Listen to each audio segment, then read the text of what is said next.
పేదవాడి పక్షాన నిలబడతాం, ప్రజా గొంతుకై నినదిస్తాం. వాయిస్ ఆఫ్ వాయిస్లెస్, తెలుగువారి మనస్సాక్షి సాక్షి టీవీ. సాక్షి టీవీ ప్రసారాల కోసం మీ స్థానిక కేబుల్ ఆపరేటర్ని వెంటనే సంప్రదించండి. ప్రజల వెన్నువిరిచే అద్భుత పథకాన్ని చంద్రబాబు నాయుడు ప్రభుత్వం పకడ్బందీగా అమలు చేసుకుపోతోంది. వెన్నుతో పాటు ఏ కీలు కాకీలు విరిచేసే వెసులుబాటు కూడా ప్రజలకు అందుబాటులోకి తెచ్చింది. ఇందుకోసం రాష్ట్ర వ్యాప్తంగా ఉన్న రహదారులను అధ్వాన్నంగా తయారు చేసి వాటికి మరమ్మతులు చేయించకుండా తమాషా చూస్తోంది. విజయనగరం జిల్లా రాజాం నియోజకవర్గంలో ఈ పథకం పాపమా అని జనం నరకయాతన పడుతున్నారు. రోడ్లపై గోతులు కాదు, ఏకంగా నూతులే వెలిశాయి. ఈ రహదారులపై ప్రయాణిస్తే శాల్తీలు గల్లంతవడం ఖాయం అంటున్నారు రాజాం వాసులు. కూటమి ప్రభుత్వం అధికారంలోకి వస్తే 100 రోజుల్లో రాష్ట్రంలోని రోడ్లను అద్దాల్లా మార్చేస్తామన్నారు చంద్రబాబు. జనం నిజమే కామోసు అనుకున్నారు. కానీ బాబు కూటమి అధికారంలోకి వచ్చి ఏడాది దాటిపోయింది. ఒకటి కాదు, 400 రోజులు పూర్తయ్యాయి. ఈ ఏడాది సమయంలో గతంలో బాగున్న రోడ్లు గుంతలు పడ్డాయి. గతంలో చిన్న చిన్న గుంతలున్న రోడ్లపై ఇప్పుడు చెరువులు వెలిశాయి. అంత అధ్వాన్నంగా తయారయ్యాయి రోడ్లు. తాము ప్రతిపక్షంలో ఉన్నప్పుడు మెజారిటీ రోడ్లు బాగా ఉన్నా వాటిపై దుష్ప్రచారం చేశారు చంద్రబాబు. ఇప్పుడు తన పాలనలో రోడ్లు అధ్వాన్నంగా ఉంటే నోరు మెదపడం లేదు. విజయనగరం జిల్లా రాజాం చాలా కీలకమైనది. 3 నియోజకవర్గాలకు ఇదే అత్యంత ముఖ్యమైన సెంటర్. ఇటువంటి నగరంలో రోడ్ల పరిస్థితి అత్యంత దుర్మార్గంగా దుర్భరంగా ఉంది. రోడ్ల విషయం చాలా దారుణంగా ఉంది. ఈ ఊర్లో మాత్రం, పైగా మాది ఒద్దోలు గ్రామం, అటు వెళ్లే రోడ్డు కూడా అక్కడక్కడ గుంతలు మాత్రం చాలా దారుణంగా ఉన్నాయి. ఈ ఉనుకూరు విషయంలో మాత్రం చూసుకున్నట్లయితే చాలా దారుణంగా ఉందండి.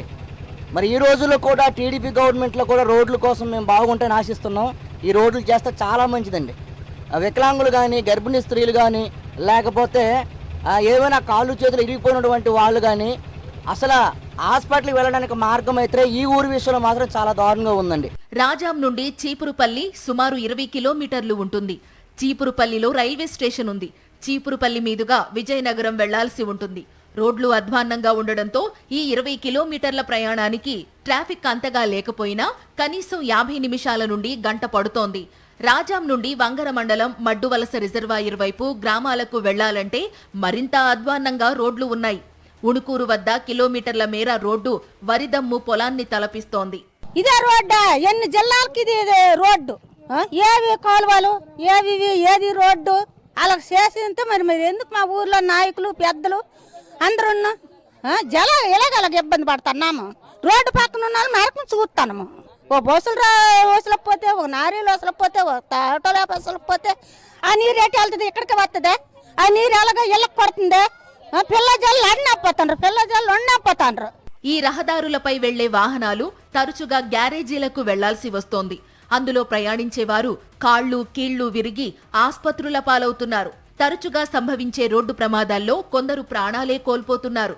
బడికెళ్లే విద్యార్థులు కూడా ఈ రోడ్లను చూసి యావగించుకుంటున్నారు. మంచి రోడ్లు వేయించండంటూ నినదిస్తున్నారు. విజయనగరం పాలకొండ రోడ్లో రాజాం పట్టణం వద్ద 47వ కిలోమీటర్ రాయి నుండి 51వ కిలోమీటర్ రాయి వరకు సుమారు 4 కిలోమీటర్ల రోడ్ను విస్తరించి 4 లైన్ల రోడ్గా అభివృద్ధి చేయడానికి గత ప్రభుత్వ హయాంలో 16,20,00,000 రూపాయలకు టెండర్లు పిలిచారు. ఈ మేరకు కొంతమేర పనులు జరిగాయి. కొన్ని చోట్ల భూ ఆక్రమణ సమస్యలు వస్తే వైఎస్ఆర్ కాంగ్రెస్ ప్రభుత్వం పరిష్కరించింది. పనులు పట్టాలెక్కిన సమయంలో కూటమి ప్రభుత్వం అధికారంలోకి వచ్చింది. ఎన్నికల ముందు 100 రోజుల్లో రాజాం రోడ్లను పూర్తి చేస్తామని ఇప్పటి మంత్రి లోకేష్ హామీ ఇచ్చారు. అయితే ఇప్పుడు ఏడాది పూర్తయినా కాంట్రాక్టర్కు బిల్లులు ఇవ్వకపోవడంతో ఇప్పుడు ఈ రోడ్ నిర్మాణం సగంలో ఆగిపోయింది.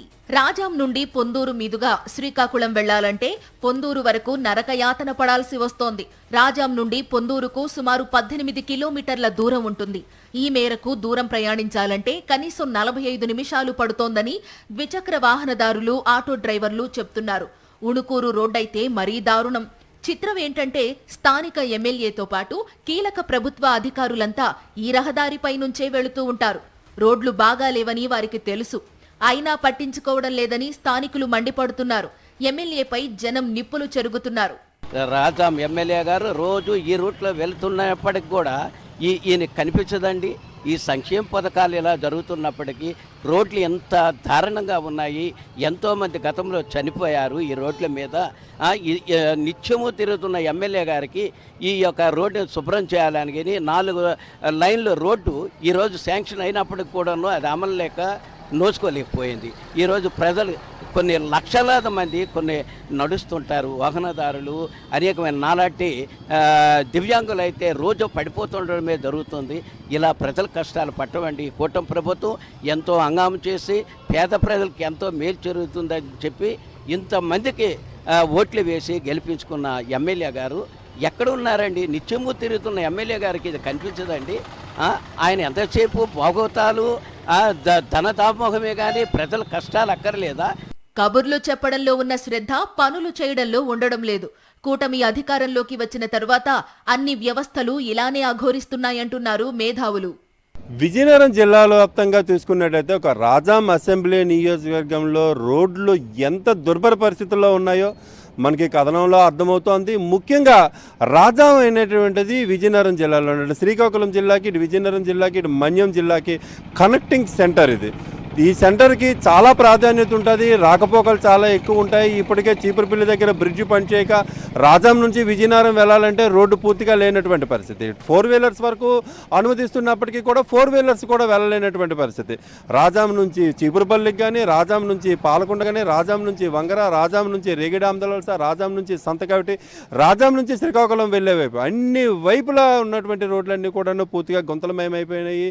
ఈ ప్రభుత్వం వచ్చిన వెంటనే గుంతలు లేని రోడ్లు ఇస్తాము, సంక్రాంతి నాటికి అద్దాల్లో మెరిపిస్తామని మురిపించారు, కానీ ఎక్కడ చూసినా రోడ్లన్నీ కూడాను గొంతుల నుంచి చెరువులను తలపిస్తున్నటువంటి పరిస్థితి కనిపిస్తుంది.